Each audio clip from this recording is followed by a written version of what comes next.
заказу. Отказались получать его. Сейчас я кому-нибудь отдам. Все.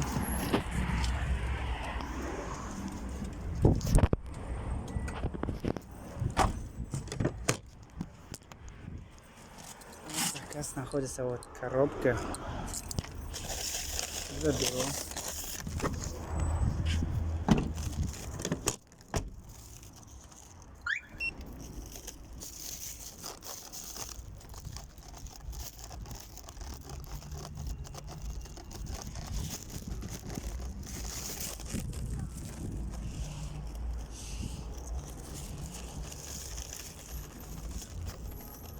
Здравствуйте.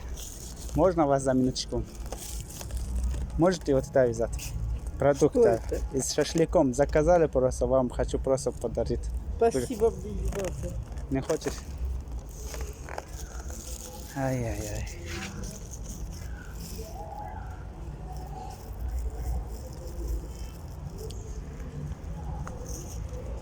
Здравствуйте.